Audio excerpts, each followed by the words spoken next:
5. And we will now turn to House Joint Resolution 6. Delegate Fisher.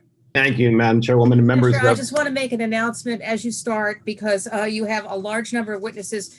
We are going to be timing everyone 2 minutes per witness. You have 4 minutes yourself. Thank you. Sure. And this just as a housekeeping matter, you're going to call the witnesses because I think they gave you the witnesses in order. There will be in the order that they appear that Okay. I'm on my list. I don't. Fair enough. No, that's fine. I just wanted to clarify that so they could hear that. It helps Yep. them. So Absolutely. Great. Well, thank you, Madam Chairwoman, members of the committee. For the record, my name is Delegate Mark Fisher, presenting HJ 6, which is titled United States Constitution, Amendments, Convention, Limitations on Federal Power. This joint resolution states that the General Assembly applies to the United States Congress for an amendments convention to be called pursuant to Article 5 of the United States Constitution as soon as 2/3 of the states have applied for a convention to propose amendments to the United States Constitution that impose fiscal restraints on the federal government, limit the power and jurisdiction of the federal government, and limit the terms of office for officials of the federal government and for the members of the United States Congress. Delegates to the convention from Maryland may not propose amendments that do not address the goals listed in the joint resolution. The application constitutes a continuing application until at least 2/3 of the legislatures of the states have made application for an equivalently limited amendments convention.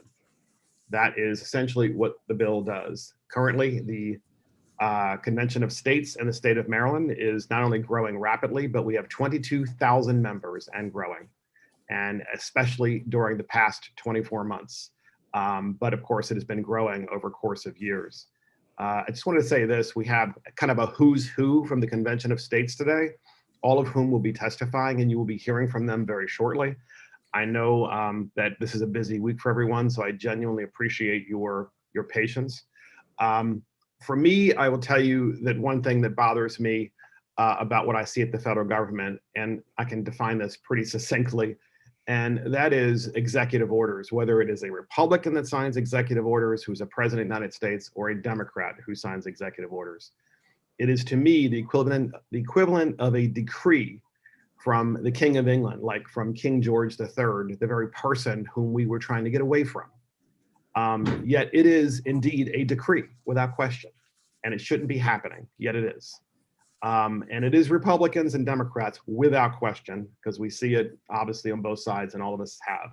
And the other thing that bothers me, and before I turn it over to our incredible panel, is it really bothers me that we have these massive omnibus bills in Congress that deal with 1,000 different subject matters and or 1,000 different line items that deal with spending. I think things would be so much better and more understandable and more transparent for the American people if they could actually vote on each bill individually, whatever that bill may be. So if it's a spending bill that's going to provide foreign aid to a specific country, then that should be a single bill. And yes, there may very well be 1,000 bills that members of Congress have to vote on over a period of 2 weeks. But at least that would be easier to understand and more transparent. So with that, Madam Chairwoman, I would like to turn this over to the illustrious panel that we have for you, and I know that you have a list. So thank you. Oh, thank you very much. First, do any of members of the committee have questions for the sponsor? I don't see anyone. Thank you. All right, thank you. We're going to take these in groups of 5, and then we will take questions at the end of each group of 5. I'm going to announce the first 5, and then we will move forward. There are, I think, 19 witnesses in addition, or 18 or 19. So we'll start with Gail McGowan, then Jacob Goldberg, then Robert Betts, Coley Brown, and Andrew Weaver.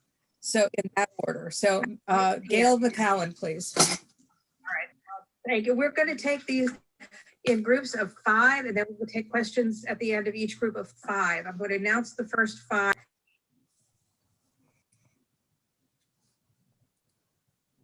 Go ahead. You ready for Gail? Me? Yes, please. Okay, great. Thank you. So thank you to the committee for the opportunity to speak today. My name is Gail McGowan, and I am a retired Lieutenant Colonel of the U.S. Army. Service members who take an oath to the Constitution truly understand the meaning of service to something bigger than themselves. This virtue is often lost on career politicians serving in Washington.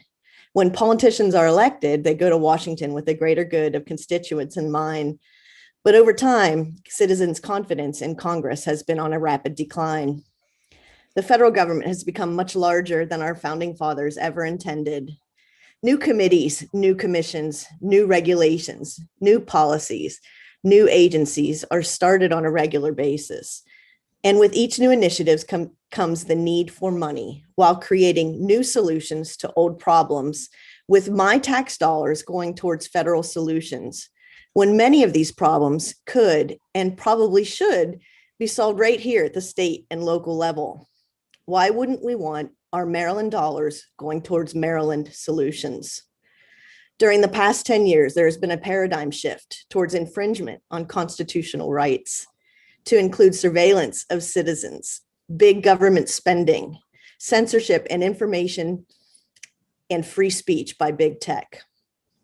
This erosion devalues our Constitution, and if we, the people, can't get our elected officials to work on our behalf, nor hold them accountable, then the check and balance answer is this resolution, Article 5. As a member and leading participant in the Convention of States, Maryland would have the ability to address limitations on this out of control federal overreach.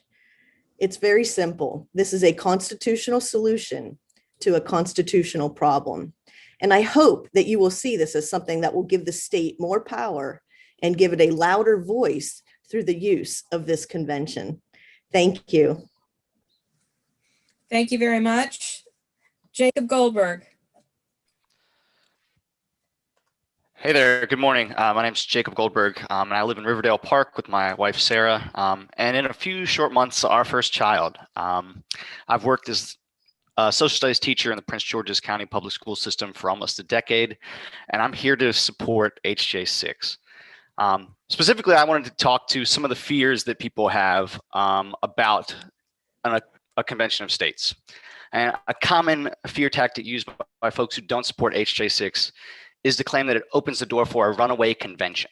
Opponents of convention states often claim that the delegates at the original Constitutional Convention in 1787 were instructed by the legislature under the Articles of Confederation to hold a convention to fix or alter the government's guiding document, and that the representatives at that convention, instead of altering the articles, just scrapped it and created an entirely new system of government. In my high school civic class, I've explained many times that the whole reason that we had that convention in 1787 was that the legislature set up under the articles was so weak that they could only really make recommendations to the states, not binding legislation like today's Congress, meaning that the convention was not called by the federal government, but by the states themselves.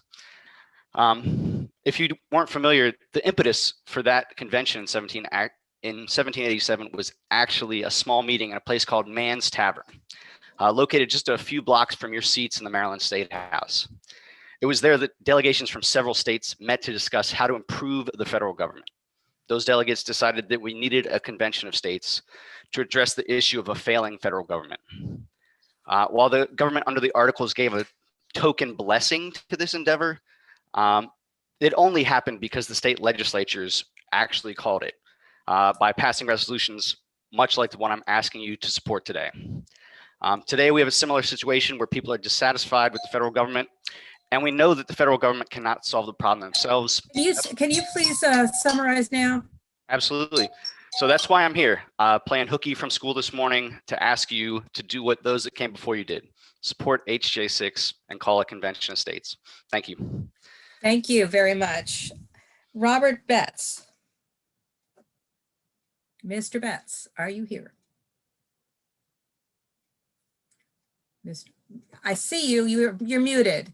You need to unmute yourself. Thank you. Got it. Can you hear me now? Yes. Go Okay, ahead. good. Thank you. 2 minutes. Good morning. Good morning. My name is Bob Betts, and I'm the State Information Analyst for the Maryland Convention of States team. As I said when I was here last year, I've been a Maryland resident and a federal employee for 37 years. I said then, and I still am, proud of the work I do, the people I work with, and the organization I work for. I'm here today to address the federal government's overreach of its constitutional power. The recent presidential election is a glaring example of that. The current and previous presidents have extremely different visions for our country. They both put a lot of effort into reversing their predecessors' work, and both did, or still are, dramatically changing America. Both broke their oaths of office in doing that. Other than being commander-in-chief, sharing a short list of responsibilities with the Senate, and a few other things, a president has one primary role. According to the Constitution, he shall take care that the laws be faithfully executed. Period. That's it. The president's responsibility is to implement and execute the laws passed by Congress. Executive orders are a tool for doing that, and only that. They don't replace laws, they don't change policy, and they don't affect international relationships. Regardless of your opinion of either administration's action, both presidents and many before them stole power that belonged to Congress. The federal government no longer governs, it rules directly in opposition to what the Constitution allows and in ways the Constitution specifically empowered the states to prevent. It's up to the states to stop federal overreach, restore the Constitution, and reclaim their own power. The Convention of States is how we do that, which is why I'm asking you to support Resolution HJ6. Thank you for your time. Thank you very much. Coley Brown. Coley Brown. Hello, Madam Chairman. Can you hear me? Yes, thank you. Thank you, Rules Committee members. I am Coley Brown, a resident of Earlville in Cecil County. I have undergraduate degrees in math and economics and received my MBA in 1972. I'm a Convention of States district captain representing 912 HJ6 supporters in District 36. I'd like to discuss fiscal responsibility, but first, there's a reason HJ6 requests Maryland participate in a debate of 3 constitutional amendments. Without all 3, no single amendment will be effective. Let me explain. A lack of government fiscal restraint and its associated deficits are terminal. In 2020, every taxpaying citizen owes the federal government over $200,000. This shortfall provides the Fed the ability to excess fund 40 of our 50 states. This is the addictive cornerstone of our budget gridlock, and it enables federal financial blackmail. Many Convention of State naysayers argue that fiscal restraint means higher taxes and reduced services. This does not need to be true. HJ6 can restore fiscal responsibility by reducing federal financial overreach. HJ6 combined resolutions can transfer overreaching federal functions back to the states, where all budgets are balanced and there is local accountability. States would retain a portion of their federal tax revenue for the recovered programs. The result will be to eliminate expensive federal departments with balanced and locally accountable state programs. Why should Maryland legislators and citizens want this change? HJ6 and a Convention of States could double Maryland's state budget and give local legislators control over critical state programs. I ask you to move HJ6 out of committee and allow the process to begin. Thank you, committee members and Madam Chairman. Thank you very much. Andrew Weaver.